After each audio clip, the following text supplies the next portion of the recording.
இந்த மாதம் எல்லா நிலையிலும் உங்களுக்கு ஆசீர்வாதமாக இருப்பதாக. இந்த காலவேளை நாம் தியானிக்கும்படியாய் தீர்க்க தரிசன புஸ்தகங்களிலே சிறிய தீர்க்க தரிசனமாகிய செப்பனியா தீர்க்க தரிசன புஸ்தகம் அதனுடைய 3வது அதிகாரம் 20வது வசனத்தை வாசிங்களேன். நான் உங்களை கீர்த்தியும் புகழ்ச்சியுமாக வைப்பேன் என்று கர்த்தர் சொல்லுகிறார்.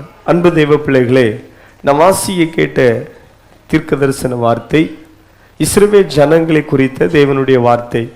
யூத ஜனங்கள் தேவனை விட்டு அவர்கள் ரொம்ப தூரம் போயிட்டாங்க. தேவனுடைய வார்த்தைக்கு கீழ்ப்படியாமல், தேவனுக்கு பயந்து நடக்காமல் தூரம் போனபடினாலே அவர்களை பாபிலோன் தேசத்துக்கு, எப்படி எகிப்தில் அடிமையாக இருந்தார்களோ அதே போல் பாபிலோன் தேசத்துக்கு ஆண்டவர் அவங்களை கூட்டிகிட்டு போனார். பாருங்கள், அவர்கள் அடிமையாய் பாபிலோன் தேசத்துக்கு கொண்டு போகப்பட்டார்கள். எரேமியா தீர்க்கதரிசியினுடைய காலகட்டத்தில் தான் இந்த தீர்க்கதரிசியும் தீர்க்க தரிசனம் உரைத்தார். அப்போ இவர்கள் பாபிலோனுக்கு அடிமையாக போகிறார்கள். இனி நம்முடைய வாழ்க்கை இப்படித்தானா, இனி இப்படியே முடிந்து விடுமா என்று சொல்லி இருக்கும் பொழுதுதான் இந்த தீர்க்கதரிசி ஆண்டவர் எழுப்பி சொல்லுகிறார், இல்லை, உன்னை திரும்பவும் கூட்டுவேன், உன்னை திரும்பவும் நான் தேசத்துக்கு கொண்டு வருவேன் என்று சொல்லி உரைக்கிற ஒரு தேவனுடைய வார்த்தை. இந்த தீர்க்க தரிசனம் நிறைவேறினது. இதே போல் மேசியாவை குறித்தும் ஆண்டவராகிய இயேசு கிறிஸ்துவும் சீக்கிரம் வெளிப்படுவார், அவருக்காக அவளோடு காத்திருக்கிற பிள்ளைகளும் களி கூறுவார்கள் என்று முன்பே அவர் தீர்க்க தரிசனம் உரைத்த வார்த்தைகளும் இருக்கிறது. இப்பொழுது நாம் இந்த வார்த்தைகளை நாம் தியானிக்கும் பொழுது அது இலகுவாக இருக்கும். ஆண்டவர் இந்த புதிய மாதத்திலே ஒரு எதிர்பார்ப்போடு வந்திருக்கிற தேவ பிள்ளைகளே, உங்கள் வாழ்க்கையிலும் பலவிதமான சிறையிருப்புகள் இருக்கலாம். ஒருவேளை பண ரீதியாய் சில நெருக்கங்கள் இருக்கலாம், பிள்ளைகளுடைய விஷயமாக இருக்கலாம், உங்களுடைய தனிப்பட்ட சில காரியங்களிலே நீங்கள் மன உளைச்சலோடு பல காரியங்களை நீங்கள் சந்தித்து கொண்டிருக்கலாம். இப்போ கர்த்தர் சொல்லுகிற ஒரு காரியம் என்னவென்று சொன்னால், உங்களை கூட்டுவேன், ஆமீன், உங்களை சேர்த்து கொள்வேன், ஆமீன், உங்கள் கண்கள் காண நான் உங்கள் சிறையிருப்பை என்ன செய்வேன், திருப்புவேன் என்று சொல்லுகிறார். பொதுவாகவே பரிசுத்த வேதாகமத்தில் வாசிக்கும் பொழுது சியோனுடைய சிறையிருப்பை திருப்பும் பொழுது ஆமீன் பாருங்கள், களிப்பு உண்டாகும், சந்தோஷம் உண்டாகும், மகிழ்ச்சி உண்டாகும். இப்போ இந்த தீர்க்க தரிசன வார்த்தை என்னன்னா, நீங்க சிறையிருப்புல தான் இருக்கிறீங்க, ஆனா நீங்க சந்தோஷமாயிருங்க, ஏன்னா உங்கள் சிறையிருப்பு என்ன செய்யும், திரும்பும், நான் உங்களை கீர்த்தியும் புகழ்ச்சியுமாக வைப்பேன் என்று சொல்லி கர்த்தர் சொல்லுகிறார். 14வது வசனத்தை வாசிக்கும் பொழுது வாசிங்கள், நீ கம்பீரித்து பாடு, இஸ்ரவேலரே ஆர்ப்பரியுங்கள், எருசலேம் குமாரத்தியே நீ முழு இருதயத்தோடு மகிழ்ந்து களி கூறு, ஏன்னா கர்த்தர் உன்னுடைய சிறையிருப்பை திருப்ப போகிறார். அல்லேலூயா. நம்ம ஏன் மகிழ்ந்து களி கூறணும்? ஒரு சபை அல்லவட்டால் ஒரு விசுவாச பிள்ளை ஏன் சந்தோஷத்தோடு கர்த்தரை ஆராதிக்கணும்? ஏன் நம்முடைய வாழ்க்கையில் ஒருவேளை சில சிறையிருப்பு இருக்கலாம், சில நெருக்கம் இருக்கலாம், ஏன் மகிழ்ச்சியா இருக்கணும்னா, ஆமீன் பாருங்கள், முதலாவதான விஷயம் என்னவென்று சொன்னால், நமக்கு தேவன் தந்த ரட்சிப்புக்காக, நமக்கு தேவன் வைத்திருக்கிற ரட்சிப்புக்காக. ஒன்று, இப்பொழுது பாருங்கள், பாவத்தில் மரித்திருந்தோம், நம்ம எல்லாமே நரகத்துக்காக தான் நியமிக்கப்பட்டிருந்தோம். இயேசு ரட்சகராக நம்முடைய பாவங்களை மன்னித்து நம்மளை நரகத்துக்கு தப்புவித்திருக்கிறார். நித்திய ஜீவனை அவகாசமாக தருவேன் என்று சொல்லி வாக்குத்தத்தம் பண்ணி இருக்கிறார். அப்போ அது ஒரு ரட்சிப்பு வெளிப்பட போகிறது. அதுக்காக தான் நம்ம ஆவலோடு என்ன செய்கிறோம், காத்திருக்கிறோம். இந்த உலகத்தில் இருக்கிற பாடு, அங்கே பசி இல்லை, அங்கே கண்ணீர் இல்லை, அங்கே பிசாசு இல்லை, அதனால சண்டை இல்லை, பாருங்கள், எந்த ஒரு பிரச்சனையும் இல்லை, நிம்மதியாக சுகமாக என்ன செய்யலாம், இருக்கலாம். பொதுவாக இறந்த ஆட்களை குறித்து இப்படி ஒரு வார்த்தை சொல்லுவாங்க, அவன் நிம்மதியாக என்ன செய்யிட்டான், போயிட்டான் அப்படிம்பாங்க. அப்போ இந்த பூமியில இருக்கிறது வர பாருங்கள், ஒரு விதமான வேதனையும் கஷ்டங்களும் மனுஷனுக்கு என்ன செய்யிட்டே தான் இருக்கும், இருந்துட்டே இருக்கும். அந்த நாடு வாக்குத்தத்த நாடு, அங்க கர்த்தர் இருக்கிறார், அவருடைய ஆளுகை இருக்கிறது, அவருடைய பிரசன்னம் இருக்கிறது. அதற்காக கர்த்தரை ஸ்தோத்திரம் பண்ணுகிறேன். அப்போ நமக்கு வெளிப்பட போகிற அந்த ரட்சிப்பு, அந்த மகிமையான பரலோகத்தை எண்ணி, அந்த மகிமையான நாட்களை எண்ணி சந்தோஷப்படணும். இப்ப தீர்க்கதரிசி அதை தான் சொல்றாரு, இந்த சிறையிருப்பு அப்படி உங்களுக்கு நிரந்தரம் கிடையாது, நான் உங்களை திருப்புவேன், நான் உங்களை மீண்டும் கூட்டி சேர்ப்பேன், உங்க கண்கள்லாம் இதை பார்க்கும், உங்களை பூமியில இருக்கிற சகல ஜனங்களிலும் உங்களை கீர்த்தியும் புகழ்ச்சியுமாய் வைப்பேன். அந்த ரெண்டு வார்த்தையை சொல்லுங்களேன், கீர்த்தியும் ஆமென். பாருங்கள், கர்த்தர் உங்களை உயர்த்துவார் எல்லா நிலையிலும். நீங்க பண்ற பிசினஸ் அல்லவட்ட உங்க படிப்புல உங்க குடும்பத்தினுடைய சூழ்நிலைகளை மாற்றி உங்களை கீர்த்தியும் புகழ்ச்சியுமாக வைப்பார். அதனால அப்படியே அழுதுட்டே இருக்கக்கூடாது. அதனால அப்படி பாருங்க, சாப்பிடாமலே இருக்கக்கூடாது. அதுக்கு நீ தூங்காமலே இருக்கக்கூடாது. அதுக்கு நீ பக்கத்துல யார்கிட்டையும் பேசாமல் இருக்கக்கூடாது. சில ஆட்கள்லாம் அப்படி ரொம்ப டெம்பரா இருப்பாங்க. அப்ப நான் வாசிக்கிற வேத பகுதியிலே ஆமென் பாருங்கள், ஆண்டவர் சொல்றாரு, சீயோன் குமாரத்தியே, ஆமென், அது சபையை குறிக்கிறது, இஸ்ரவேல் ஜனங்களை குறிக்கிறது, ரட்சிக்கப்பட்ட இரத்தத்தால் மீட்கப்பட்ட எல்லா பிள்ளைகளையும் குறிக்கிறது. சீயோன் ஆமென் குமாரத்தியே, நீ கெம்பீரித்து பாடு. எத்தனை பேர் எவ்வளவு நெருக்க இருந்தாலும் சந்தோஷமா சத்தமா பாடினீங்க. பவுல் பாருங்கள், மகிழ்ச்சியை குறித்து சொல்லும் பொழுது அவர் இப்படியாக சொல்லுகிறார். ஆமென், பிலிப்பியருக்கு எழுதின நிருபத்துல அவர் ஒரு பெரிய லிஸ்டே போடுறாரு. 3வது அதிகாரம் ஃபர்ஸ்ட் வசனத்திலே அவர் சொல்லும் பொழுது, கர்த்தருக்குள் நீங்கள் சந்தோஷப்படுங்கள். அடுத்த அதிகாரத்திலையும் சொல்றார், கர்த்தருக்குள் எப்படி இருங்கள், மகிழ்ச்சியா இருங்கள். திரும்ப உங்களுக்கு எழுதுகிறேன், அவருடைய கை அவருடைய காலெல்லாம் கட்டப்பட்டிருக்கிற நிலையில தான் சொல்லுகிறார், கர்த்தருக்குள் மகிழ்ச்சியா இருங்கள், கர்த்தருக்குள்ள சந்தோஷமா இருங்க. அபகுக் தீர்க்கதரிசியை பாருங்கள், அவன் எல்லாம் லாஸ், எல்லாம் நஷ்டம். அவருக்கு பாருங்கள் நல்ல பெனிஃபிட் வரும்னு எதிர்பார்த்துட்டு இருந்தாரு. நம்முடைய மாவட்டத்தில் பாருங்கள், விவசாயிகளுக்காய் ஜெபிக்கணும். ஒரு கரங்களை உயர்த்தி விவசாயிகளுக்காய் ஜெபம். கர்த்தாவே, எங்கள் மாவட்டத்திலே ஆண்டவரே உமக்கு ஸ்தோத்திரம், பெரிதளவு விவசாயம் செய்கிற விவசாயிகளுக்காய் ஜெபிக்கிறோம்ப்பா. அவங்களை பலப்படுத்தும், அவங்களுடைய அந்த அந்த பொருட்களுக்கு நல்ல விலை கிடைப்பதாக, கிருபை அவர்களோடு கூட இருப்பதாக. ஸ்தோத்திரம் ஸ்தோத்திரம் ஸ்தோத்திரம். ஆமென், அல்லேலூயா. கரங்களை அசைத்து சொல்லுங்களேன். ஏறக்குறைய அபகுக்குன நிலை இதுதான். அவர் பாருங்கள், திராட்சை பழம் என்ன செய்து போனாலும் அற்று போனாலும், அத்திமரம் ஒருவேளை துளிர் விட்டாதான் அடுத்தது பூக்கும் காய்க்கும். அது அந்த சீசன்ல அது ஒருவேளை அது லாஸ் ஆனாலும், வருகிற நன்மை கிடைக்காமல் போனாலும், திராட்சை செடியில கூட பழம் இல்லாமல் போனாலும், ஒலிவ மரத்தினுடைய பலன் அற்று போனாலும், வயல்ல கூட ஒருவேளை தானியம் கிடைக்காமல் போனாலும், 18வது வசனம் அதனுடைய பாருங்கள், 3:18, நான் கர்த்தருக்குள் மகிழ்ச்சியாயிருப்பேன், என் ரட்சிப்பின் தேவனுக்குள் களி கூறுவேன், ஆண்டவராகிய கர்த்தர் என் பலன். அல்லேலூயா. சத்தமா கரங்களை அசைத்து சொல்லுங்களேன், வாயை திறந்து சொல்லுங்க, கர்த்தருக்குள் மகிழ்ச்சியா இருக்க வேண்டும். பக்கத்துல 2 பேருக்கு கையை பிடித்து சொல்லுங்க, கர்த்தருக்குள் மகிழ்ச்சியா இருங்க. உங்கள் சிறையிருப்பு திருப்பும், உங்கள் துக்கம் சந்தோஷமாய் மாறும். அல்லேலூயா. அப்போ சீயோன் குமாரத்தியே, நீ மகிழ்ச்சியார், நீ கம்பீரித்து பாடு, ஏன்னா கர்த்தர் உன்னை கீர்த்தியும் புகழ்ச்சியுமாய் வைப்பார். எத்தனோருக்கு ஒரு விசுவாசம் இருக்கு, என்னை வாளாக்காமல் கர்த்தர் தலையாக்குவார், நான் கீழாகாமல் நான் மேலாவேன். ஆமென், அல்லேலூயா. ஒரு விசுவாசத்தோடு அப்படி வாழ்கிற குடும்பங்களுக்காய் கர்த்தரை ஸ்தோத்திரம் பண்ணுகிறேன். பவுலும் சீலாவும் சிறைச்சாலையில் இருந்தாங்க. அவங்களுக்கு ஒரு நம்பிக்கை, அவங்க ஜெபம் பண்றாங்க, அவங்க கை தட்டுறாங்க, பாடுறாங்க.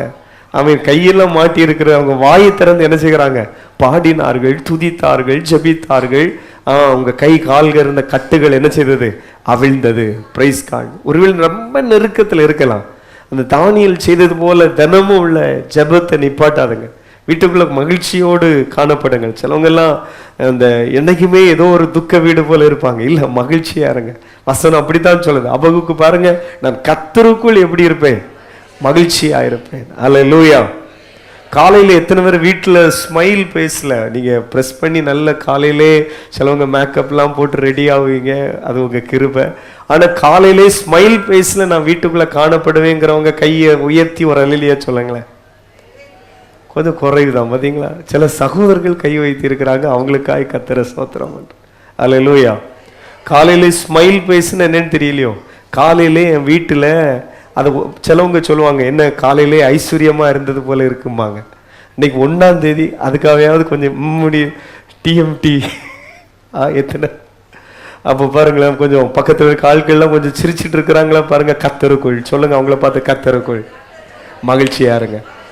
ஆமென். மீண்டும் சொல்லுகிறார் கர்த்தர், எழுதினதே திரும்ப உங்களுக்கு என்ன செய்கிறேன், எழுதுகிறேன். ஏன் அப்படின்னா, நமக்கு ஒரு ரட்சண்யம் வெளிப்பட போகிறது.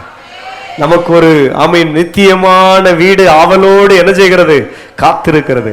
அங்க கண்ணீர் இல்லை, அங்க கெட்ட வார்த்தையே காதுல கேட்க முடியாது. அல்லேலூயா. இன்னும் சில வீட்டுல யாராவது குடி பழக்கத்துல இருப்பாங்கன்னா அதை விட அவங்களுக்கு அங்க டாஸ்மார்க் கடையே கிடையாது. அல்லேலூயா சொல்லுங்களேன். அங்க போதை பொருளே கிடையாது. அதனால சில ஆட்கள் அங்க வர முடியாது. வேணா சில ஆட்கள் இந்த போதை பொருள் யூஸ் பண்ற ஆட்கள் எங்க போனாலும் கரெக்டா 12 மணிக்கு அந்த இடத்துல அவங்கள காணாது. கல்யாண வீட்டுக்கு போனாலும் சரி, எந்த ஃபங்க்ஷன் வீட்டுக்கு போனாலும் சரி, அந்த நேரம் டக்குன்னு ஆளை எஸ் ஆயிடுவாங்க. இப்ப இந்த ஆளு எங்க போக முடியாது. அந்த ஆளு ஏன், அவங்களுக்கு அங்க என்னது கிடையாது, டாஸ்மார்க் கடை கிடையாது. அதனால அவங்க அங்க வரைய மாட்டாங்க, இங்கதான் இருப்பாங்க. இதே போல சின்ன சின்ன போதை பொருட்களை ரகசியமா பயன்படுத்திட்டு இருக்கிற ஆட்கள்லாம் அங்க வர முடியாது. அங்க ஒரே ஆராதனையும், அங்க இந்த ஞாயிற்றுக்கிழமை ஆராதனை எப்படி இருக்குதோ அங்க ஃபுல்லா அப்படிதான் இருக்கும். அங்க கர்த்தர் நடத்துவாரு, நம்ம எல்லாம் உட்கார்ந்து நினைச்சிட்டு இருக்கணும், பார்த்துட்டு இருக்கணும். அங்க தூதர்கள் பாடுவார்கள். அங்க ஒரே துதி சத்தமும். அங்க இன்ஸ்ட்ருமெண்ட் பிளே பண்றது கூட யாரும் தேவையில்லை, கரண்ட் எல்லாம் தேவையில்லை, கீபோர்டு தேவையில்லை, ஸ்பீக்கர்லாம் தேவையில்லை. தூதர்கள் சிறகை விரித்து மூடும் பொழுதே அங்கு இசை வாத்தியங்கள் வரும். கொஞ்ச காலத்துக்கு முன்னால இந்த கிறிஸ்மஸ்க்கெல்லாம் கிரீட்டிங்ஸ் கார்டு அனுப்புவாங்க. அப்போ இந்த கார்டை இப்படி திறந்து அந்த அப்படி திறக்கும் பொழுது என்னது வரும், அது நான் இந்த மாதிரி கிட்ஸாக இருக்கக்கூடிய நேரம் அது இதாகும். அப்போ என்னென்னா ஃபுல்லாக ஒரே திறந்து வைக்கிறதா இருக்கும்.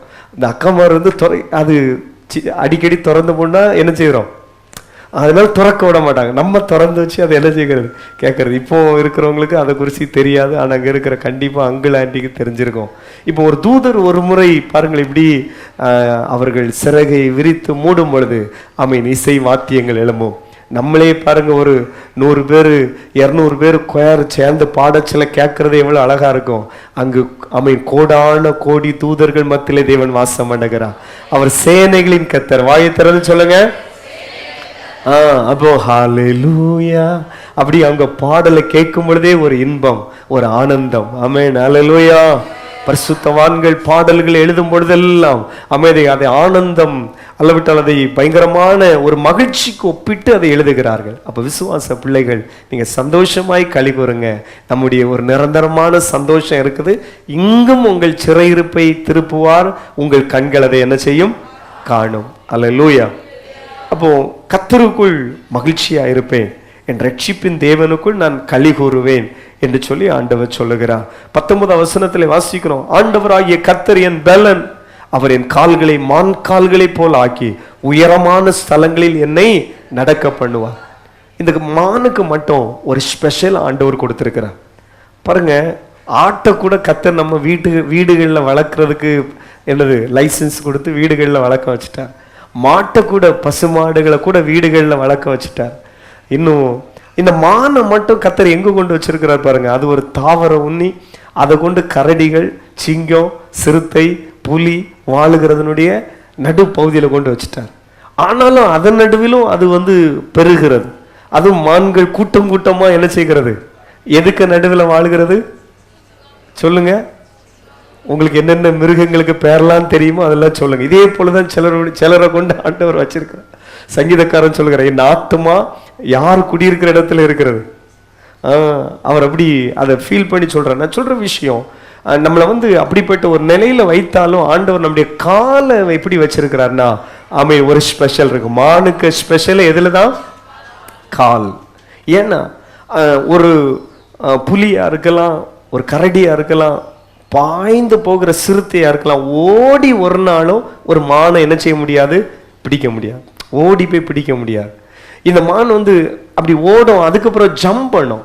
அதுக்குள்ள ஸ்பெஷல் என்னன்னா, அது ஓடுறது எப்படி இருக்குன்னா, ஒரு ஃபர்ஸ்ட் ஒரு 10 அடியில் தொடங்கும், அடுத்தது 20 அடியில் தொடங்கும், அப்புறம் ஒரு 20 அடிக்கு 20 அடி அப்படி ஜம்ப் பண்ணி போயிட்டே இருக்கும்.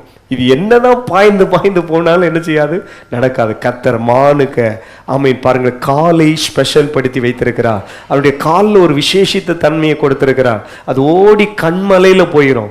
கண்மலையில இந்த மிருகங்களால ஏற முடியாது, இது ஓடி போய் கண்மலையில போயிடும். இன்னைக்கு அன்பு தேவ பிள்ளைகளே, பாருங்க, இந்த மான்களின் காலை போல கர்த்தர் நமக்கு விசுவாசத்தையும் நம்பிக்கையும் தந்து நம்முடைய கண்மலை ஆகிய இயேசு கிறிஸ்துவிடத்திலே ஓடோடி பாதுகாப்பா இருக்கிற ஒரு சிலாக்கியத்தை கர்த்தர் தந்திருக்கிறார். அல்லேலூயா. அதான் பாருங்கள், அபகுக் சொல்லுகிறார், இவ்வளவு லாஸ், இவ்வளவு நஷ்டம், பண நஷ்டம், பொருள் நஷ்டம், நேரம் பாருங்கள் வீணாகி கொண்டிருக்கிறது. ஆனால் நான் கர்த்தருக்குள் மகிழ்ச்சியாயிருப்பேன். கர்த்தர் என் பலன். அவரின் காலை மான் கால்களை போல மாற்றி என்னை எங்க கொண்டு வைப்பார் என்று சொன்னால் உயரமான ஸ்தலங்களில் என்னை நடக்க பண்ணுவார். ஆமென். அல்லேலூயா. எத்தனை பேர் விசுவாசிக்கிறீங்க? உயரமான ஸ்தலங்களிலே என்னை நடக்க பண்ணுவார். துஷ்ட மிருகங்கள் என்னை தொட முடியாது. துஷ்ட மிருகங்கள் என்னை சேதப்படுத்த முடியாது. எனக்கு விரோதமாக என்னதான் ஆயுதங்கள் எய்யப்பட்டு கொண்டே இருந்தாலும் அவைகள் என்னை சேதப்படுத்தாது. கர்த்தர் என்னை உயர ஸ்தலங்களிலே என்னை நடக்க பண்ணுவார். ஆமென். தாவீதும் அதே காரியத்தை சொல்லுகிறார். இதே போலதான் கர்த்தர் என் கால்களை மான் கால்களை போல மாற்றி, அவருக்கு கால மான் காலை போல மாற்றி பெலிஸ்திய சேனைக்கு முன்னால ஓட வைத்தார். கோலியாத்து அவனுடைய சகோதரர்கள் தாவீதை கொலை செய்யாமல் நாங்கள் புசிக்க மாட்டோம் என்று சொல்லி ஒரு வெறித்தனமாக இருந்தவர்களுடைய அந்த பலசாலிகளுடைய பாருங்கள் ஆயுதங்களுக்கும் அவர்களுடைய பலத்திற்கும் தப்பி ஓட தாவீதினுடைய காலை கர்த்தர் மான் கால்களை போல மாற்றினார். சவுல் கொலை செய்வதற்கு விடாமல் துரத்தினார். கூர்மையான ஈட்டி எடுத்து இவனை சுவர்புறமாக சேர்த்து இன்னைக்கே கொலை செய்தன்னு நினைச்சான். கர்த்தருடைய கரம் தாவீதுக்கு மேல இருந்து அவனுடைய காலை மான் கால்களை போல மாற்றி பெலிஸ்திய பாருங்கள் அந்த ராட்சசர்களுடைய கைக்கும் பெலிஸ்திய படைக்கும் பல முறை சவுனுடைய கைக்கும் ஏன் சொந்த குமாரனே அவனுக்கு விரோதமாக எழும்பி அவனை கொலை செய்யணும்னு நினைத்த பிறகும் கூட கர்த்தர் தாவீதுடைய காலை மான் கால்களை போல மாற்றி பாருங்க உயர் ஸ்தலத்திலே நடக்க பண்ணினார். அல்லேலூயா. அதாவது சங்கீதம் 3:3 கர்த்தர் பாருங்க நம்முடைய தலையை என்ன செய்கிறவராக இருக்கிறார்? உயர்த்துகிறவராக இருக்கிறார். அல்லேலூயா. அவர் நம்முடைய கேடகம், அவர் நம்முடைய மகிமையும். அல்லேலூயா. எல்லாரும் அறிக்கை பண்ணுங்களேன். நீர் என் கேடகமும் என் மகிமையும் என் தலையை உயர்த்துகிறவருமாய் இருக்கிறீர். அல்லேலூயா. இந்த மான்களை போல நமக்கு காலம் மாறணும்னா நம்ம முழங்கால் முடங்கணும். இன்னைக்கு ஆவிக்குரிய பிள்ளைகளுக்கு அதுக்கடி அதெல்லாம் வேட்டையாட முடியாது. அந்த சிலவங்க சொல்லுவாங்க அது இந்த ஆட்டு சூப்பு என்னது கால் இது வாங்க முடியாது. அது இந்திய தேசிய சட்டத்தினால் பாதுகாக்கப்பட்ட விலங்கு. அப்போ நமக்கு என்னது மான்க்கு கால் வேணுமான்னு இல்லை, நீ முழங்காலித்தம் பண்ணணும். Praise the Lord. அல்லேலூயா. உள்ளான மனுஷன்ல பலப்படணும். ஒரு தெய்வ பிள்ளை வேத வசனம் நமக்கு ஒரு பலனை தருகிறது. ஆராதனை நமக்கு பலனை தருகிறது. Praise God. அல்லேலூயா. அதே போல பரிசுத்த ஆவியிலே நிரம்பி நாம் ஆராதிக்கும் பொழுது நாம் பலன் அடைகிறோம். Price God. உபவாசிக்கும் பொழுது நாம் பலன் அடைகிறோம். யாரெல்லாம் கர்த்தருக்கு காத்திருக்கிறார்களோ அவர்கள் பலன் அடைகிறார்கள். வேத வசனம் சொல்லுகிறது, நான் கர்த்தர், எனக்கு காத்திருக்கிறவர்கள் அவர்கள் வெட்கப்பட்டு போவதில்லை. கர்த்தருக்கு காத்திருக்கிறவர்கள் அவர்கள் புது பலன் அடைவார்கள். ஆண்டுடைய சமூகத்தில் 5 நிமிஷம் 10 நிமிஷம் அரை மணி நேரம் 1 மணி நேரம் இப்படி காத்திருக்க ஒரு விசுவாச பிள்ளை என்ன அடைந்து கொண்டிருக்கிறோம்? பலன் அடைந்து கொண்டிருக்கிறோம். ஹல்லேலூயா. சத்தமா கரங்களை அசைத்து சொல்லுங்களேன். ஹல்லேலூயா. ஆமென். Praise God. நீங்கள் பலன் அடையும் பொழுது கழுகுகளை போல செட்டையடித்து உயர எழும்புகிற ஒரு பவரை கத்து தருகிறார். நம் பிள்ளைங்களுக்குள்ளெல்லாம் பாருங்க, ஒருவேளை ஒரு பொருளை தூக்குகிற பலம் இருக்கலாம், ஆனால் சிலருக்குள்ள ஆவிக்குரிய பலம் இல்லை. இந்த சிங்கத்துக்கும் இந்த கரடிக்கும் தப்பி ஓடுகிற மான் காலினுடைய கால் இல்லை. அதுக்குதான் உட்கார்ந்து என்ன செய்யணும்? கொஞ்ச நேரம் பாடி துதிக்கணும், கொஞ்ச நேரம் ஜெபம் பண்ணணும், வேதத்தை வாசிக்கணும். எப்படியாவது இந்த பலன் வரணும். உள்ளான மனுஷன்ல நீங்கள் என்ன அடையணும்? பலன் அடையணும். வாயை திறந்து சொல்லுங்க, என்னதுல பலன் அடையணும்? உள்ளான மனுஷன்ல பலன் அடையணும். அல்லேலூயா. ஆமென். மீண்டும் நாம் செப்பனியா தீர்க்க தரிசன புஸ்தகத்துக்கு வந்து விடுவோம். அப்போ கர்த்தர் சொல்லுகிறார், ஆமென், ஏன் நம்ம சந்தோஷப்படணும் அப்படின்னு சொல்லியாச்சுன்னா 15வது வசனத்துல வாசிக்கிறோம். போதும் பாருங்கள், ஏன் நான் சந்தோஷப்படணும்னா கர்த்தர் ஆமென் உன் ஆக்கினிகளை அகற்றி. அப்போ நமக்கு ஆக்கினி காத்திருந்தது. எது காத்திருந்தது? நரகம் காத்திருந்தது. பயங்கரமான எரி நரகம் காத்திருந்தது. நரகம் ரொம்ப கொடியது. அங்கு ஃபுல்லா ஒரே அழுகை சத்தம், பற்கடிப்பின் சத்தம். அங்கு இருக்கிற அந்த அக்கினி அவிந்து போகாது. நரகத்துல பெரிய பெரிய புழு இருக்கும், அதுவும் சாகாது. அழுகையும் பற்கடிப்புமான அந்த இடம் அருவருப்பான இடம். அங்கு சாத்தானுடைய அந்த ஆளுகை அங்க உள்ள இருந்து கொண்டே இருக்கும். அப்ப கர்த்தர் அதுக்கு நம்மளை மீட்டார். ஏன் ஒரு தேவ பிள்ளை நல்ல களி கூறணும்? சர்ச்சில் வந்தா உங்க சூழ்நிலைகளை மறக்கணும். ஒருவேளை சிலர்லாம் வீட்டில் பயங்கரமான நெருக்கத்தின் மத்தியில் வரலாம், பல எதிர்ப்பின் மத்தியில் வரலாம், பலகீனத்தின் மத்தியில் கூட நீங்க வரலாம். எழும்பி நடக்க முடியாத சூழ்நிலை. இன்னைக்கு ஞாயிற்றுக்கிழமை, இன்னைக்கு 1ஆம் தேதி ஆண்டுடைய சமூகத்துல கொஞ்ச நேரம் போவோங்கிற ஒரு ஒரு விசுவாசத்தோடு நீங்க வந்திருக்கலாம். வந்து பாருங்கள், எதை குறித்து ஒரு கவலை இல்லாமல், எதை குறித்து ஒரு டென்ஷன் இல்லாம முதல்ல ஆமென் பாருங்கள், துதித்து மகிழ்ந்திருப்பேன். இடையில கூட ஒரு சகோதரி பாடுகள் மத்தியில் வந்தாங்க. ஆவியான உங்கள்கிட்ட கொடுத்த ஒரு சொல்ல சொன்ன ஒரு வார்த்தை, ஆண்டுடைய சமூகத்தில் எப்படி இருப்பேன்? துதித்து எல்லா துயரமும், வாயை திறந்து சொல்லுங்க, துதித்து என்ன செய்வேன்? துயரம் மறந்திருப்பேன். இந்த ஒரு அனுபவம் தேவ சமூகத்துல வந்தா எல்லா துயரங்களையும் மறக்கணும், எல்லா வேதனைகளையும் மறக்கணும். அதுல முதல்ல என்னன்னா, கர்த்தாவே நீர் என்னை நரகத்துக்கு விலக்கி காத்தீரே, அதற்காக உமக்கு ஸ்தோத்திரம். நம்ம நிறைய விஷயத்துக்காக கர்த்தருக்கு நன்றி செலுத்தணும். நிறைய விஷயத்துல நம்ம சந்தோஷமா ஆண்டவரை துதிக்கணும். அதுல முதல்ல என்னன்னா, என்ன நரகத்துக்கு நீர் விலக்கி என்ன செய்தீரே, காத்தீரே, அதற்காய் ஸ்தோத்திரம். வாயை திறந்து சொல்லுங்கம்மா, என்னை நரகத்துக்கு விலக்கி காத்தீரே, அதற்காய் ஸ்தோத்திரம். ஆண்டவர் நம்மளை தப்புவித்தார், ஆண்டவர் நம்மளை ரட்சித்தார், அதற்காக நம்ம சந்தோஷப்படணும். ரெண்டாவதாக ஆண்டவர் பாருங்கள், 15வது வசனத்தினுடைய 2வது பகுதியில வாசிக்கிறோம், உன் சத்துருக்களை விலக்கினார். எத்தனை முறை நம்முடைய வாழ்க்கையில பல விதமாய் சத்துருக்கள் நம்மளை பின்தொடர்ந்த பொழுது, ஆமீன், மனித ரூபத்திலே இருக்கலாம், சில வேளையிலே கண்ணுக்கு தெரியாத சில துஷ்ட வல்லமைகளாக இருக்கலாம். பல நிலையிலே நம்மையும் நம்முடைய குடும்பத்தையும் நம்முடைய பிள்ளைகள் பேர பிள்ளைகள் நம்முடைய முழு ஆமீன் பாருங்கள் குடும்பத்தையும் கத்த சத்துருக்கு விலக்கி காத்தார். சத்துரு பாருங்கள், அவன் இயேசு கிறிஸ்து அவனுடைய குணத்தை நமக்கு வெளிப்படுத்தி தந்தார். அவனுக்கு கொல்லவும் அழிக்கவும் அல்லாமல் வேறொன்றுக்கும் அவன் என்ன செய்யான்? வரான். ஆண்டவர் நம்மளை சத்துருக்கு விலக்கி காத்தார். சத்துருக்களுடைய இஷ்டத்துக்கு நம்மளை ஒப்பு கொடுக்காமல் ஆண்டவர் பாதுகாத்தார். தாவீது சொல்லுகிறேன், சத்துருக்களுடைய இஷ்டத்துக்கு என்னை ஒப்பு கொடுக்காமல் இருக்கிற கர்த்தருக்கு ஸ்தோத்திரம். அல்லேலூயா. அப்போ சத்துருக்கு விலக்கி காக்கிறவர். இன்னொரு நம்ம இன்னைக்கு இந்த மான் பார்த்தோம், அல்லட்ட தாவீதனுடைய ஸ்லாங்ல சொல்லியாச்சுன்னா, அது சவுல்கிட்ட சொல்றாங்கல்ல, என்னை சிங்கங்களுடைய கைக்கும் அல்லவற்றைய கரடியினுடைய கைக்கும் என்னை தப்புவித்த கர்த்தர். அல்லேலூயா. அப்போ சத்துரு கர்ச்சிக்கிற சிங்கத்தை போல பல இதுல வருவான், பல வழியில வருவான். கர்த்தர் நம்மளை சத்துருக்கு விலக்கி காத்தார். அல்லேலூயா.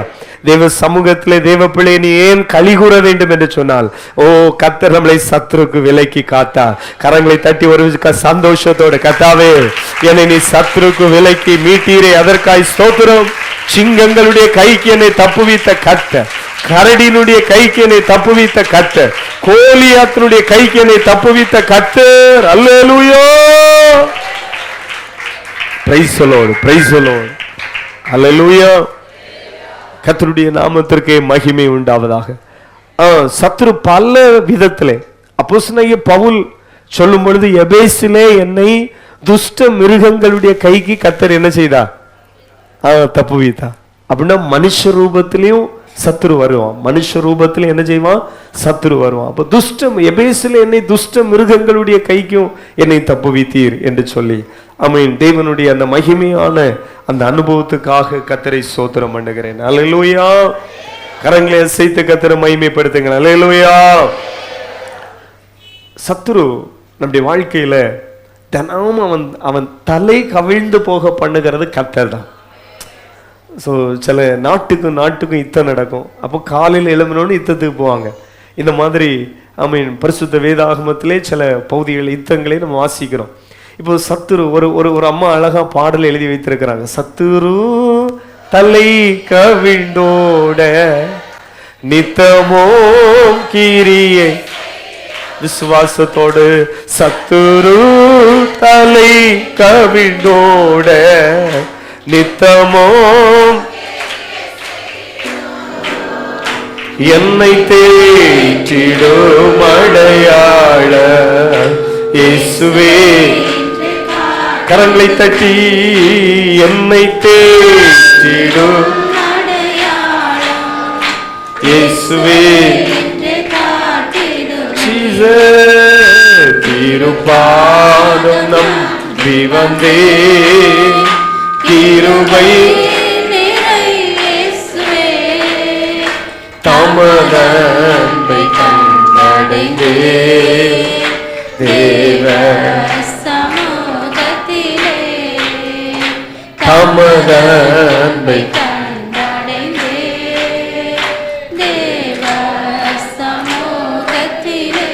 ஆமென். கரங்களை அசைத்து கர்த்தரை மகிமைப்படுத்தும். அல்லேலூயா. அப்போ சத்துரு தலை கவிழ்ந்து போக கர்த்தர் ஒவ்வொரு நாளும் இரக்கம் செய்வார். எத்தனை பேர் ஆமீன் சொல்றீங்க?